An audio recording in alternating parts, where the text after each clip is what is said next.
Sabyasachi blouse यानी कि सबसे पसंदीदा ब्लाउज जो आप लोग देखना चाहते थे। चलिए उसकी कटिंग की तरफ चलते हैं और वो भी बिल्कुल आसान वाले तरीके से। चलिए चलते हैं सब्यसाची ब्लाउज की कटिंग की तरफ। अब जितने भी ट्रेंडिंग ब्लाउज बनने वाले हैं बैक पीस सब में सेम ही रहने वाला है। फिर भी मैं आपको मोटा मोटा बता देती हूँ कि हमने क्या किया था पिछले ब्लाउज में, उसी का पीस है। देखिए जो ब्लाउज होते हैं उनके आगे पीछे के गले ब्रॉड होते हैं, तो हम कुछ भी टेंशन की बात नहीं है, केवल यहाँ से यहाँ तक ये हमारा फ्रंट होता है और ये सबका अलग अलग होता है। तो उस फ्रंट के हिसाब से हम ब्लाउजों की कट करने वाले हैं। आधा इंच हमने पीछे हुक पट्टी का छोड़ दिया है। उसके बाद हमने जितना भी फ्रंट आया है उसका हाफ पे निशान लगा लेते हैं। और अब नंबर आता है मोढ़े का। देखिए मोढ़ा लेने के कई तरीके हैं।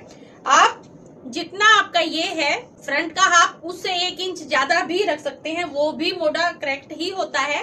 अदरवाइज आप इसको ऐसे कीजिए, इस तरह हम अपना आर्म होल का नाप ले लेंगे। जितना भी नाप आता है, जैसे मेरा 15 है उसका हाफ किया 7.5, उसमें से आधा इंच घटा देंगे। आधा इंच किस लिए घटाएंगे, ब्लाउजों और स्लीवलेस में हम आधा इंच घटा के चलते हैं।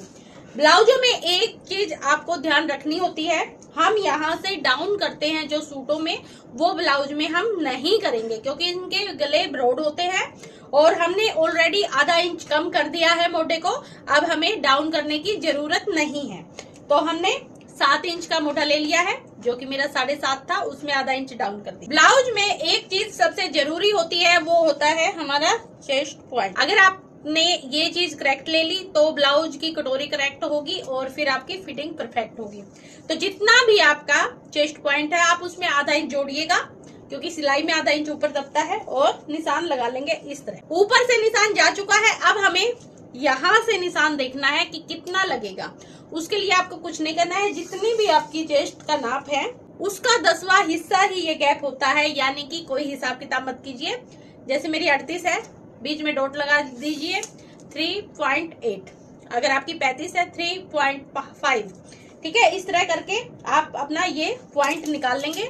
चलते हैं ब्लाउज की फिटिंग के नाप की तरफ। देखिए ब्लाउज फिटेड होते हैं और बैक गला बहुत ज्यादा ब्रॉड होता है, तो उस हिसाब से हमें कुछ भी जोड़ना घटाना नहीं है। सीधा जितनी भी आपके ब्रश का नाप है उसका 1/4 हिस्सा हम यहाँ पे निशान लगा लेंगे, और जितना भी आपका कमर का नाप है उसका 1/4 हिस्सा प्लस 1 इंच, क्योंकि ये जो प्लेट है बैक प्लेट ये 1 इंच की होती है, हमें इसका मार्जिन साथ लेके चलना होता है, ठीक है। तो 1/4 हिस्सा कमर का और 1 इंच का नाप हम यहाँ लगा लेंगे। और ये हो गया हमारा बैक पीस। बैक पीस में मोढ़े की कटिंग भी बता देती हूँ।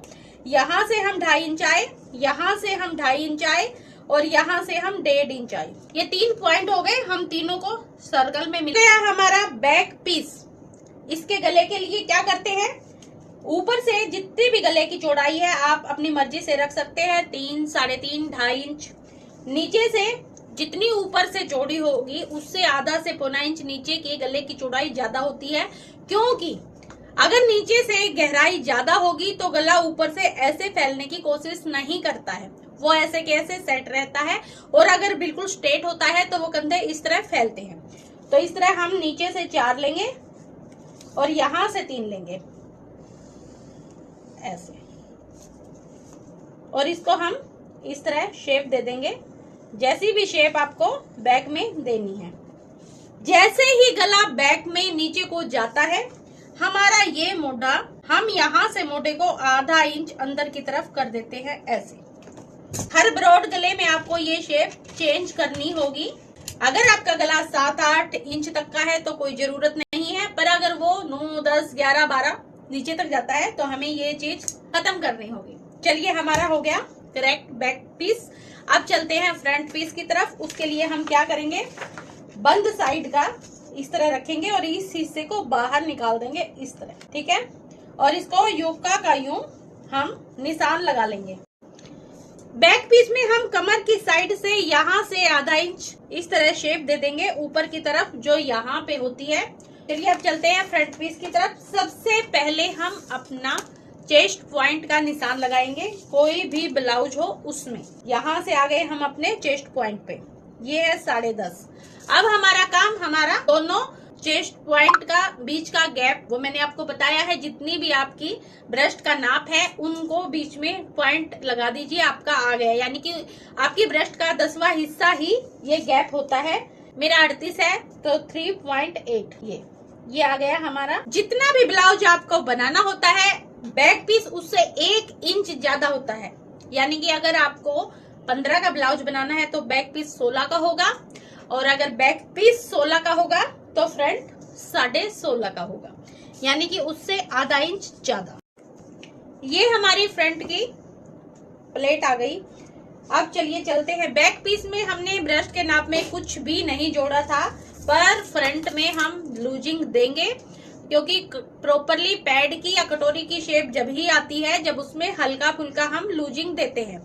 तो यहाँ पे आपकी मर्जी है, आप चौथा हिस्सा करके प्लस ½ इंच भी कर सकते हैं, या फिर ब्रेस्ट के नाप में 2 इंच जोड़ के उसका चौथा हिस्सा भी कर सकते हैं। दोनों का एक ही मतलब है, ठीक है। यानी कि हमारी जो ब्रेस्ट का नाप था वो 9.5 था, आधा इंच इसमें जोड़ दिया तो ये 10 हो गया, ठीक है। आपकी कमर है, कमर में आप 1 इंच जोड़ेंगे। जैसे मेरी कमर 33 है तो मैं उसमें 1 इंच जोड़ूंगी तो 34 हो गया। 34 का चौथा हिस्सा होता है 8.5। ये तो कमर का। अब चलिए चलते हैं प्लेट के नाप की तरफ। जी हाँ, ब्लाउज में जो मेन होता है वो प्लेट होता है, जो यहाँ की होगा।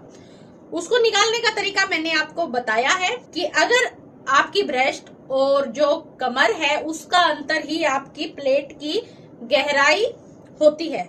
जैसे आप देखिए 10 प्लस 8.5, ठीक है। इसमें कितना गैप है? इसमें 1.5 इंच का गैप है, तो 1.5 इंच की मेरी यहाँ प्लेट होगी। 0.25 इंच इस साइड, 0.25 इंच इस साइड, इस तरह। 8.5 में हम 1.5 इंच और जोड़ेंगे इस तरह, और यहाँ पे निशान लगा देंगे। ये हमारा फिटिंग का निशान होगा। इससे 2 से 1.5 इंच बाहर आप अपना मार्जिन रख सकते हैं अपनी मर्जी की अकॉर्डिंग। अब यहाँ पे मेन चीज आती है कटोरी का साइज। फिर से वही चीज, कटोरी का साइज कितना है। अगर आप पैडेड बना रहे हैं तो आपको सोचने की जरूरत नहीं है।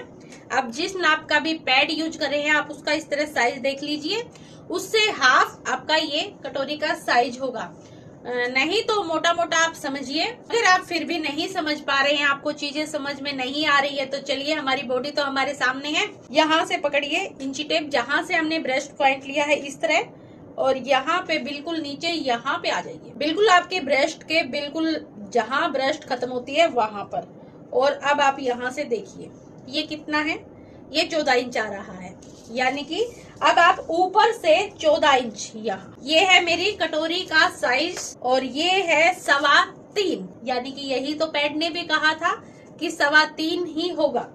आपको पता चल गया, आप पैड से नाप सकते हैं। अदरवाइज इस तरह करके बिल्कुल यहाँ तक ले आइए, वो आपका कटोरी का साइज होगा। ब्रेस्ट पॉइंट से ऊपर से हम यहाँ पे बिल्कुल सीधा निशान लगा लेते हैं। अब समझिए हमने क्या किया है। अब तक इसमें हम अपना ब्रेस्ट पॉइंट लिया है यहाँ पे, उसके बाद हमें अपना कटोरी साइज लिया है, जो सबका अलग अलग होता है, वहाँ पे एक ड्रॉ कर दिया है। हमने ब्रेस्ट के नाप में 2 इंच जोड़े हैं, और उसका चौथा हिस्सा हमने ब्रेस्ट किया निशान लगा लिया है। कमर को जो निशान लगाया है उसको हमने 1 इंच जोड़ा है उसमें, और उसका चौथा हिस्सा प्लस जितना भी गैप आपके ब्रेस्ट और कमर में के नाप में है वो हमारी प्लेट होगी। तो उसका निशान लगा के हमने इसको बिल्कुल सीधा कर दिया है इस तरह। अब चलिए चलते हैं हमारी कटोरी की शेप की तरफ।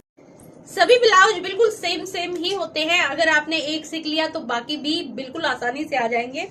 देखिए, हम ये प्लेट है हमारी, हम इसमें बिल्कुल सीधी लेके आते हैं इसको यहाँ तक। उसके बाद हम इसको इस तरह सेंटर प्लेट को ऐसे ड्रॉ कर देते हैं। उसके 1 इंच इस साइड, जैसे हम नॉर्मल ब्लाउज में देते हैं, और ये होगी हमारी 0.25 इंच की प्लेट।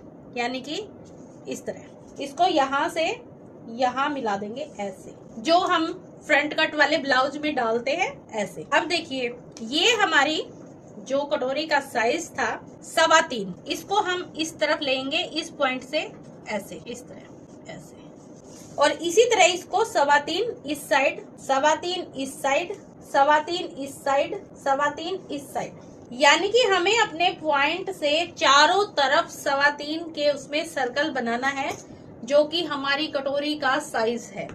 हमारा मेन बिंदु यही रहेगा, चारों तरफ 3.25 यहाँ तक।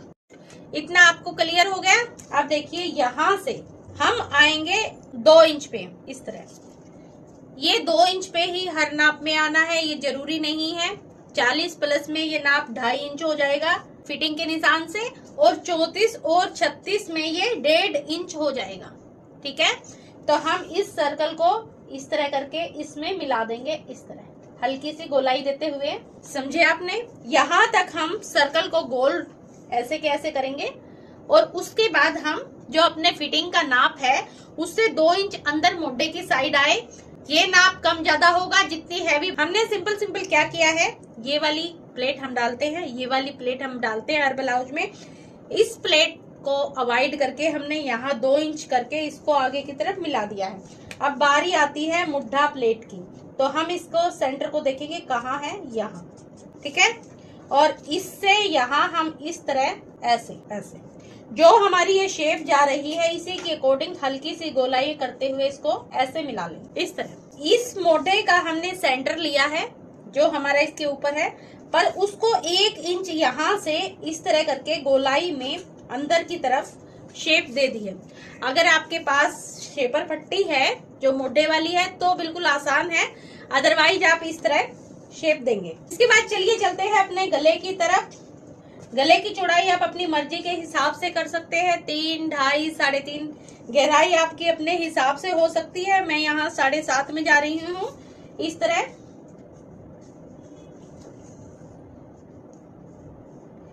इस तरह के ब्लाउजों में मोस्टली 5 शेप ज्यादा बनता है, तो हम 5 शेप की तरफ। ये जो मोटा प्लेट है इसको हम 3 इंच तक यहाँ तक हल्की सी शेप देते हैं, आधा इंच की, इस तरह। चलिए चलते हैं, अब इसको कट करते हैं। अब हम इसको कट करते हैं अलग अलग। सब्यसाची ब्लाउज 2 तरीके से बनता है, मतलब एक 3 पीस वाला, एक 2 पीस वाला। अगर हम ये कट करते हैं ओनली ये वाला, ये भी सब्यसाची में ही आता है, और ये 2 पीस वाला ब्लाउज है, ये भी मतलब सेम ही लुक देता है। अगर आप ज्यादा झंझट में नहीं जाना चाहते तो आप यहाँ तक भी इसको बना सकते हैं। इस तरह हमने तीनों हिस्सों को अलग कर लिया है। जो हमारी प्लेटें वाले निशान लगाए थे उनको हमने कट कर दिया है। अब देखिए करते हैं बेल्ट को सेट। बेल्ट में जो 2 इंच का पीस हमने निकाला था, ये कपड़े पे जाने से पहले हल्का सा इस तरह ऐसे, मतलब ऊपर से आधा इंच, इस तरह की चीजें होंगी जो पेपर पे कटिंग करने के लिए हमें करना पड़ेगा। यानी कि हम इसको बिल्कुल स्ट्रेट नहीं जोड़ेंगे, बेल्ट को हल्का सा इस तरह नीचे से स्ट्रेट, ऊपर से आधा इंच गैप। ठीक है, इस तरह करके हम इसको पिन लगा देंगे। और जो आधा इंच बैक में हमने पीस को ऊपर किया था, तो हम यहाँ से वो शेप भी दे देंगे। देखिए इस तरह हमारी जो ये है बेल्ट नीचे से इक्वल आ जाएगी, ऐसे ऐसे। और इस तरह हमें हल्का सा खोल लेना है इस कटोरी को हमारे इस पीस की अकॉर्डिंग। इस तरह थोड़ी सी हमें ये जो नोक है इसको हल्का सा शेप देनी पड़ेगी ऊपर से, इस तरह। अब आप देखिए इस तरह। अब हम इसको नापेंगे यहाँ से, इस तरह करके ये सेंटर मिलाएंगे, और इस तरह करके ये देखिए। अगर ये आपका इक्वल है तो आपको चिंता करने की जरूरत नहीं है, अदरवाइज आप इसको कागज पे ही सेट कीजिएगा पहले, उसके बाद हम कपड़े पे कट करेंगे। उसके बाद चलिए चलते हैं, यहाँ से हम नापते हैं। इसको भी हल्का सा जहां जहां आपके पॉइंट होंगे हम वहां हल्की सी कट लगा लेंगे, इस तरह। उसके बाद देखिए ऐसे करके ऐसे हमारे ये सभी इक्वल आ रहे हैं। अब हम इन्हें आराम से रख के अपने कपड़े पे कट कर सकते हैं। और जहां जहां अंदर की तरफ ये चीजें जुड़ती हैं, आधा आधा इंच यहाँ से हल्का सा हमें देखिए चेस्ट पॉइंट के पास हमारी चोंच नहीं होनी चाहिए, क्योंकि ये जो कट होता है ये वाला बिल्कुल चेस्ट पॉइंट के ऊपर से जाता है, तो बिल्कुल राउंड शेप में ही ये इसको यहाँ तैयार करना होता है। आप कागज पे ये काटिए, उसके बाद आप इसको इस तरह सेट करके देखिए अपने कागज को। ओके होते ही इसको कपड़े पे रखिए, और कपड़े पे आधा आधा इंच अंदर की साइड का कपड़ा लेके, जितने भी चीजें कोई भी ब्लाउज हो जो अंदर की साइड जुड़ेगा उसके चारों तरफ आपको हाफ इंच का मार्जिन रखना पड़ेगा। इस तरह यहाँ पे रख के आप आसानी से कट कर सकते हैं और किसी भी नाप में आराम से बना सकते हैं। कोई भी मतलब पैड के छोटे बड़े होने की कोई भी संभावना नहीं होती। आपको डरने की जरूरत नहीं है, हमारे कफ साइज से ही ये चीजें कटती है। और एक बार आप इन्हें पहले रफ कागज पे कट करेंगे, उसके बाद ही इसको कपड़े पे करेंगे। अगर आप पूरी तरह अपनी कटोरी के हिसाब से कट कर रहे हैं तो आपका ये बिल्कुल परफेक्ट फिटिंग में आएगा। उसके बाद आप इसको इस तरह सेट करके देख लीजिएगा कि भी छोटा बड़ा पीस तो नहीं जा रहा है। उसके अकॉर्डिंग फिर बाद में आप कपड़े पे इसको रख के कट कर लीजिएगा। ये बिल्कुल ही आसान है। ये क्या इसके जैसे जितने भी ब्लाउज है, मधुबाला, कटोरी ब्लाउज, सब्यसाची, ये भी 2-3 तरह के हुए हैं। पीछे मैंने आपको बताया है ये हाफ 2 पीस में भी बनता है और 3 पीस में भी बनता है, तो आप कैसा भी बना सकते हैं। कोई भी डाउट हो तो आप मुझे कमेंट में पूछ सकते हैं। और अगर आपको मेरी रील अच्छी लगती है तो प्लीज लाइक कमेंट जरूर करके जाना। मिलते हैं आगे दूसरे वाले ब्लाउज में। आप बताइए आपको कौन से वाला ब्लाउज की कटिंग देखनी है, मैं वही लेके हाजिर होती हूँ।